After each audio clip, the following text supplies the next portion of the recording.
Hey folks, how's it going? Mr. Longshot coming to you back from the garage, and I hope you're having a wonderful day. I'm having a pretty good day, and today we're back on Project Sunbird. And one of the things I wanted to talk to you about is how a VGT Turbo works, what it looks like inside, and exactly what benefits it may or may not have as regards to this project. So, with that in mind, I'm going to show you some footage where I took a couple of turbos apart, and we're going to talk about it in a little bit greater detail. Okay, so here's what we're looking at doing. This is the turbo from a 6-liter Powerstroke, and it's a VGT turbo. So this is the exhaust side, and it has these vanes in it that open and close to help control the spooling of the turbo. Now, on the diesel trucks, they use that in place of wastegates as well. So there's some algorithms in the engine computer that controls how far open these are. But the primary purpose is to change the effective size of the exhaust housing. So you take the wheel, let me grab it here. So this is the exhaust side of the turbo. And the idea is that as these vanes change their size, they are, I don't know the exact terminology and what exactly is happening with the airflow in here, and I don't know which direction they need to move to do what thing, but what I do know is the idea is, and we'll just use this as a visual example, as you are trying to get the turbo to spool at a lower engine RPM, you want a smaller turbine housing to help the exhaust velocity spin the wheel faster, quicker, sooner. The downside of a small turbo exhaust housing is eventually you run out of capacity. You're forcing more air through. Eventually, it just you have no more room. So the idea with the VGT is then you can open the housing, and again, I may have this reversed. It may actually function the reverse of this to accomplish what I'm talking about. But essentially, the idea is you have a larger turbine housing for higher RPM, higher airflow, and a smaller turbo housing, again, whichever way, for lower RPM, earlier spooling. So, with that in mind, I want to harness that ability,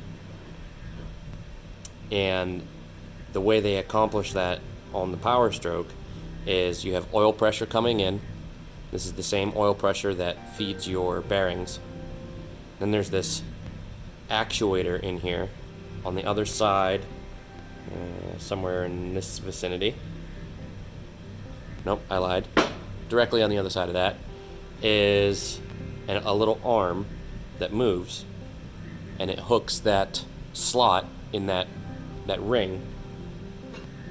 Ring looks like this. It hooks this slot, and it moves it to adjust the vanes. Well, the oil pressure accomplishes the moving, but the oil pressure is led into this actuator by a solenoid. And this is just a 2-wire solenoid. So I believe what they're doing is pulse width modulation, essentially. And they're having this open and close. And I don't know if there's a spring in here that the oil pressure acts against with a piston, or what the deal is. But I have some extra housings, so I may take this apart and see exactly what's going on in here. In fact, that's probably a pretty good idea. We should do that. So here on this housing, we can see this is actually a gear a linear rack, straight cut pinion,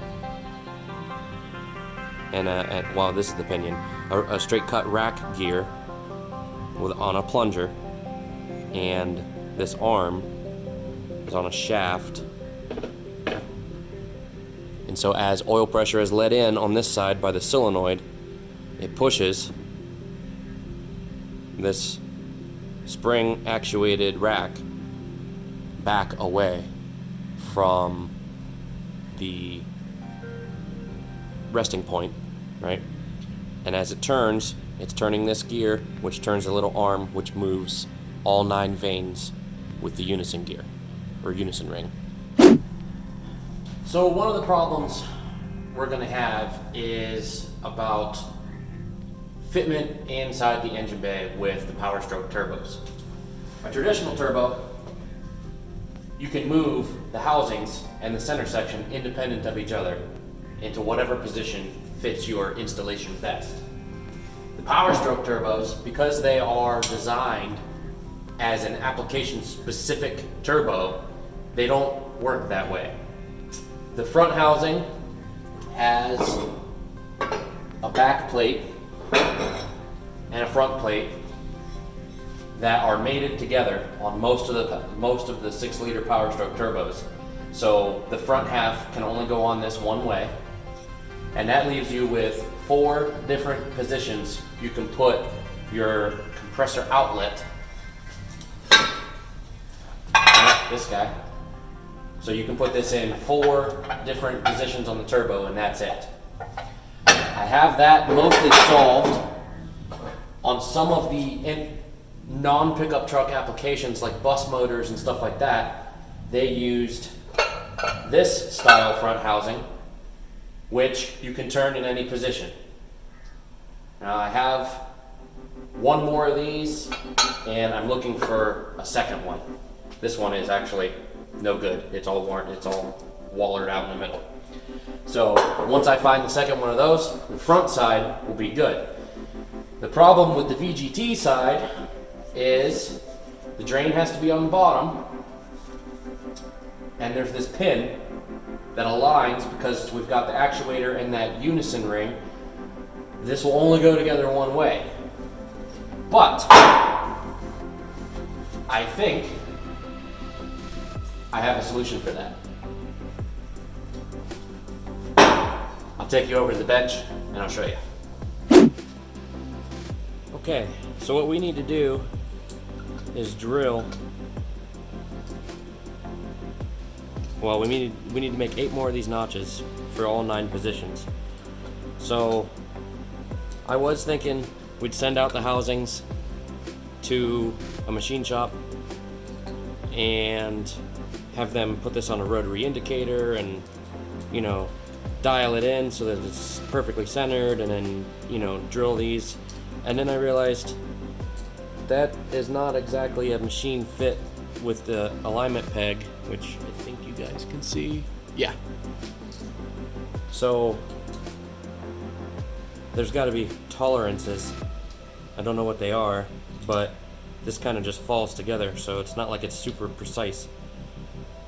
My idea is I already have a 9-position ring, so I'm just gonna mark 9 dots on this thing, and then I can drop it in every turbo housing I need to drill, make a mark, and then we'll be good to go.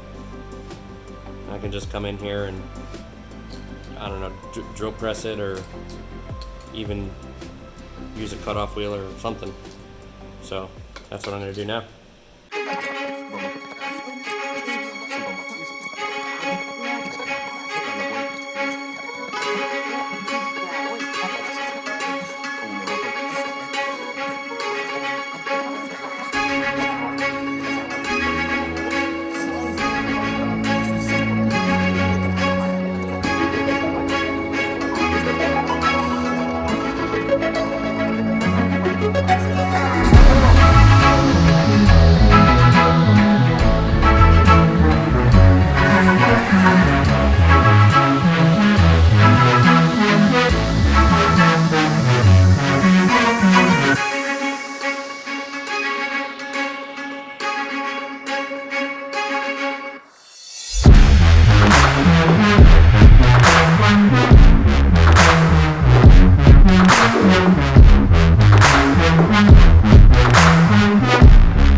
So you can see, all I did here was make a repeatable jig based off the fixed jaw of the vise.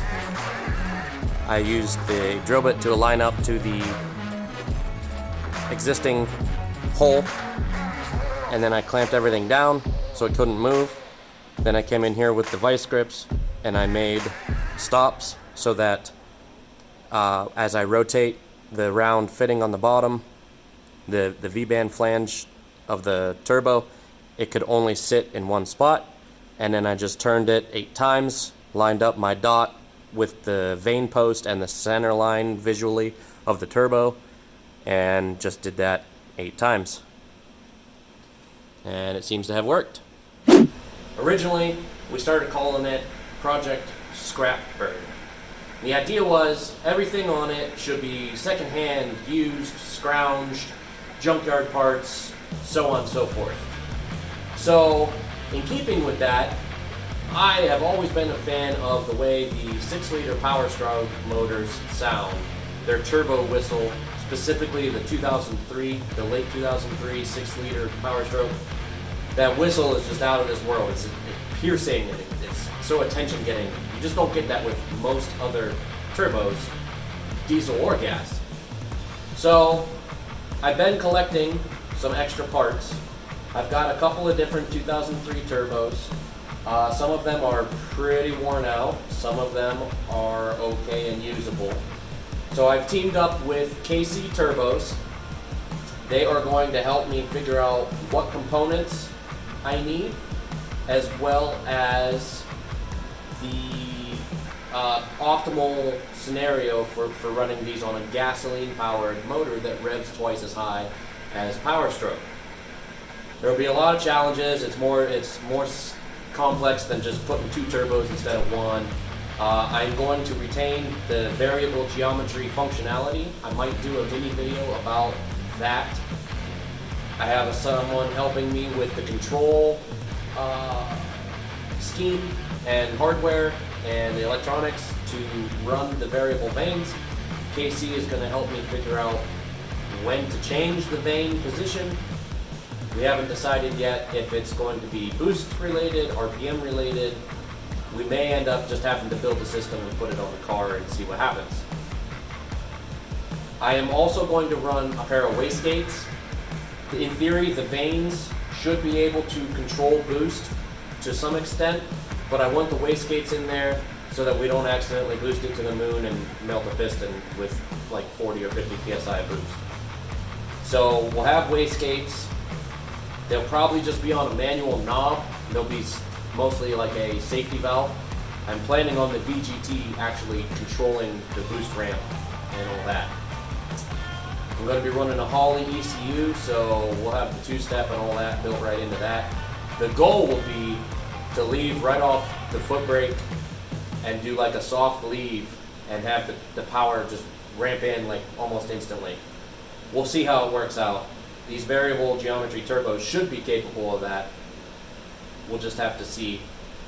John Bewley is going to make me a cam, and like I said, KC is going to help me rebuild these and get them in tip-top shape. And we'll see what else we got going on after that.